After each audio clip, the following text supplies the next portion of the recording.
ಯಾವ್ಯಾವ ಡೈಮೆನ್ಷನ್ಸಲ್ಲಿ ನೋಡ್ತೀರಿ ಸರ್? ಯಾಕೆ ಅಂತಂದರೆ ನಾನು ಭಾಳ ಸಾರಿ ಕೇಳಲ್ಪಟ್ಟಿದ್ದೀನಿ ಸರ್, ಈ ವ್ಯಕ್ತಿದೊಂದು ವಿಡಿಯೋ ಇದೆಯಂತೆ ಅಂತ ನಾನು ಭಾಳ ಒಂದು ವರ್ಷದಿಂದ ನಾನು ಕೇಳ್ತಾ ಇದ್ದೀನಿ ಈ ವಿಚಾರನ.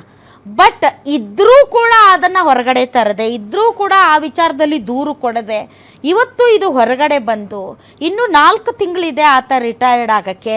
ಈ timing of this viral content or viral video or audio, ಇದು ವೈರಲ್ ಮಾಡಿದ್ದಾರೆ ಇನ್ನೊಂದು ಬೇರೆ ಪ್ರಶ್ನೆ. ಆದರೆ ಇದು ವಾಸ್ತವ ಅಲ್ವಾ? ವಾಸ್ತವನೇ. ವಾಸ್ತವ ಹೌದೋ ಇಲ್ವೋ ಅನ್ನೋದಕ್ಕೆ ಇವತ್ತು ಫಾರೆನ್ಸಿಕ್ಕಲ್ಲಿ ನಮಗೆ ಈಸಿಯಾಗಿ ಗೊತ್ತಾಗ್ತದೆ. ಏನೇ ಆದರೂ ಕೂಡ ನಮ್ಮದು ಶಿಸ್ತಿನ ಇಲಾಖೆ, ಕರೆಕ್ಟ್, ಮತ್ತು ರಕ್ಷಣೆ ಕೊಡುವಂಥ ಇಲಾಖೆ. ಆರಕ್ಷಕರಂದರೆ ಅವರೇ ಭಕ್ಷಕರಾದರೆ ಹೆಂಗೆ ಅಂತ ಪ್ರಶ್ನೆ. ಇದು ಒಬ್ಬರು ಹಿರಿಯ ಅಧಿಕಾರಿ ಹೀಗೆ ಮಾಡಿದರೆ ಹಿರಿಯಕ್ಕನ ಚಾಳಿ ಮನೆ ಮಕ್ಕಳಿಗೆಲ್ಲ ಅಂತ. ಸೊ ಎಲ್ಲ ಇಲಾಖೆಯಲ್ಲಿ ಏನೋ ಒಂದು ಗೌರವ ಉಳೀತು. ಈಗ ಸಾರ್ವಜನಿಕರು ಇದನ್ನು ಗಮನಿಸ್ತಾರೆ. ಯಾರು ಮಾಡಿದ್ದಾರೆ? ಇದು ಒಬ್ಬ ಹಿರಿಯ ಅಧಿಕಾರಿ ಮಾಡಿದ್ದಾರೆ. ಹಿರಿಯ ಅಧಿಕಾರಿ ಹೀಗೆ ಮಾಡಬೇಕಾದ್ರೆ ನಾನು ಕಾನ್ಸ್ಟೇಬಲ್ ಹತ್ರ ಹೋಗಿ ಹೆಂಗೆ ದೂರು ಕೊಡೋದಂತ ಮಹಿಳೆಯರಾದರೂ ಯೋಚನೆ ಮಾಡೋದಿಲ್ಲನಾ? ಇದು ಬಹಳ ಮುಖ್ಯವಾದ ಒಂದು ಅಂಶ. ಇದು down the line, in the line of duty ಈ ಥರ ಆದರೆ ಎಲ್ಲಿ ಇದೆ ನಿಮ್ಮ ಒಂದು ಕಾನೂನು ಸುವ್ಯವಸ್ಥೆ? ಯಾಕೆ ಈ ಒಂದು ಬ್ಯಾಡ್ ಎಲಿಮೆಂಟ್ಸು ಇದನ್ನು ಅಡ್ವಾಂಟೇಜ್ ತೊಗೊಳ್ಳೋದಿಲ್ಲ? ಇದನ್ನೆಲ್ಲ ಆಯಾಮಗಳಲ್ಲಿ ನೋಡಿದಾಗ ವ್ಯವಸ್ಥೆಗೆ ಭಾಳ ದೊಡ್ಡ ಒಂದು ಪೆಟ್ಟು. ಏನು ಹೊಡಿಬೇಕಾದ್ದಿಲ್ಲ, ಗುಂಡು ಹೊಡಿಬೇಕಾದ್ದಿಲ್ಲ, ಶೂನ್ಯ ಮಾಡಿ ಇಟ್ಬಿಟ್ಟಿದ್ದಾರೆ. ಇಂಥ ಅಧಿಕಾರಿಗಳು ತತ್ಕ್ಷಣ ಮ್ಯಾಕ್ಸಿಮಮ್ ಆಕ್ಷನ್ ಆಗಬೇಕಿಂತವ್ರ ಮೇಲೆ. ನನಗೆ ಯಾರೇ ಅಂತ ನನಗೆ I have not served under him, but work together. ನಾನು ಸೌತ್ ಕೆನಡಾದಲ್ಲಿದ್ದಾಗ ಇವರು ಚಿಕ್ಕಮಂಗ್ಳೂರು ಇದ್ದರು. ಹೌದಾ? ಆಗ ಗೊತ್ತು, ಶಟ್ಲು ಕೂಡ ಒಟ್ಟಿಗೆ ಆಡಿದ್ದೀವಿ ಒಂದು ಟೈಮ್ ಅಂತ ಕಾಣುತ್ತೆ. ಆದರೆ what ever it shed and done, ಈ ಥರದನ್ನ ಝೀರೋ ಟಾಲರೆನ್ಸ್ ಅಂತ ಹೇಳ್ತೀವಿ ನಾವು. ಮಕ್ಕಳನ್ನ, ಹೆಣ್ಮಕ್ಳನ್ನ, ವೃದ್ಧರನ್ನ ಈ ಥರ ನೋಡಬೇಕಂತ ಒಂದು ಪ್ರಯಾರಿಟಿ ಇದೆ, ಗೈಡ್ಲೈನ್ಸ್ ಇದೆ. ಆ ಪ್ರಯಾರಿಟಿ ಮೇಲೆ ನಾವು ಅವ್ರನ್ನ ಟ್ರೀಟ್ ಮಾಡಬೇಕು. ಈ ಥರ ಒಂದು ಹಿರಿಯ ಅಧಿಕಾರಿ ತನ್ನ ಚೇಂಬರ್ ಅಂದರೆ ಇದೊಂದು ದೇವಸ್ಥಾನ ಇದ್ದಾಗೆ, ನ್ಯಾಯ ದೇಗುಲ ಇದ್ದಂಗೆ. ದೇಹದಲ್ಲಿ ಬ್ಯಾಡ್ ಕೊಲೆಸ್ಟ್ರಾಲ್ ಜಾಸ್ತಿ ಆದಾಗ ಹಾರ್ಟ್ ಅಟ್ಯಾಕ್ ಆಗೋ ಚಾನ್ಸಸ್ ಜಾಸ್ತಿ. ಇತ್ತೀಚೆಗಂತೂ ಸಿಕ್ಕಾಪಟ್ಟೆ ನ್ಯೂಸ್ನ ಕೇಳ್ತಾನೆ ಇದ್ದೀವಿ. ಸೊ ಬ್ಯಾಡ್ ಕೊಲೆಸ್ಟ್ರಾಲ್ನ ಕಮ್ಮಿ ಮಾಡೋದಕ್ಕೆ ಉತ್ತಮವಾದ ಆಹಾರ ತುಂಬ ಇಂಪಾರ್ಟೆಂಟು. ಜೀನಿ ಸ್ಲಿಮ್ ಯೂಸ್ ಮಾಡಿ. ಕರೆಕ್ಟ್, ಜೀನಿ ಸ್ಲಿಮ್ನಲ್ಲಿರುವಂತಹ ಎಷ್ಟೋ ಆಹಾರ ಧಾನ್ಯಗಳು ಕೊಲೆಸ್ಟ್ರಾಲ್ ಲೆವೆಲ್ನ ಕಮ್ಮಿ ಮಾಡೋದಕ್ಕೆ ಹೆಲ್ಪ್ಫುಲ್ ಆಗುತ್ತೆ. ಸೊ ಹೆಲ್ದಿ ಆಗಿರಿ, ಜೀನಿ ಸ್ಲಿಮ್ನ ಯೂಸ್ ಮಾಡಿ. ಯಾರು ನೀವು ಕಾನೂನಿಗೆ ಗೌರವಿಸ್ತೀರೋ ಅವರಿಗೆ ನಾವು ಗೌರವಿಸ್ತೀವಿ ಅಂತೇಳಿ ಬೋರ್ಡ್ ಹಾಕಿರ್ತೀವಿ ನಾವು ಪೊಲೀಸ್ ಸ್ಟೇಷನ್ಗಳಲ್ಲಿ. ಎಲ್ಲ ತಲೆ ಬಾಗಿಲಲ್ಲಿ ಇದು ವಾಕ್ಯ ಇದೆ, ವೇದವಾಕ್ಯ ಇದ್ದಾಗೆ.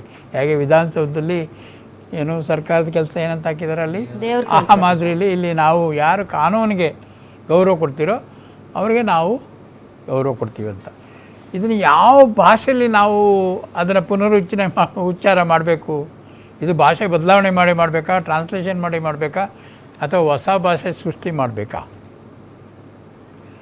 ಆದ್ದರಿಂದ it's a biggest damage he has done it to the department. ಒಂದು ಜೊತೆಗೆ ಸಾರ್ವಜನಿಕರಿಗೆ ಎಷ್ಟೋ ಕರ್ನಾಟಕ ಪೊಲೀಸ್ ಅಂದರೆ ಇಡೀ ರಾಜ್ಯದಲ್ಲೆಲ್ಲ, ಇಡೀ ದೇಶದಲ್ಲಿ ಒಂದು ಹೆಮ್ಮೆ ಇತ್ತು.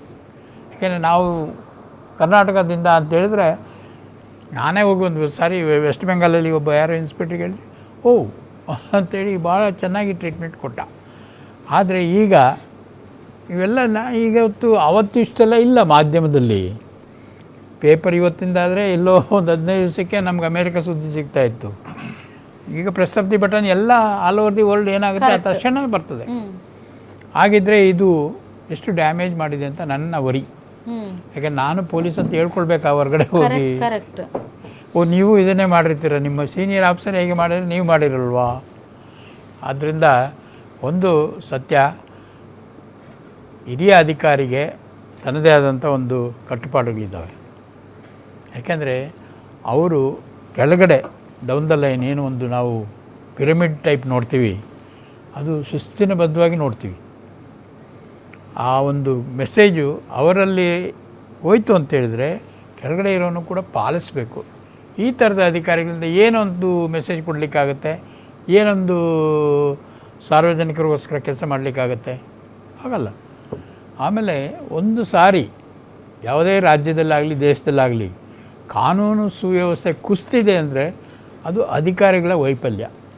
ಅಧಿಕಾರಿಗಳ ವೈಫಲ್ಯ ಆದರೆ ಕಾನೂನು ಸುವ್ಯವಸ್ಥೆ ಕುಸಿದ್ರೆ, ಲಾಂಡ್ ಆರ್ಡರ್ ಕುಸಿದೋಗಿದೆ ಅಂತ ಹೇಳಿದ್ರೆ ಅಲ್ಲಿ ಬೆಳವಣಿಗೆ ಹೆಂಗಾಗುತ್ತೆ? ಬೆಳವಣಿಗೆ ಆಗುತ್ತೇನಾ? ಅಲ್ಲ ಸರ್, ಅಲ್ಲಿ ಆ ಕಚೇರಿಯಲ್ಲಿ ಬೇರೆ ಯಾರೂ ಇರಲ್ಲೇನ್ರಿ ಸರ್? ಎಲ್ಲ ಇರ್ತಾರೆ. ಚೇಂಬರ್ ಆರ್ಡ್ರಲ್ಲಿ ಇರ್ತಾನೆ ಅವನೊಂದು.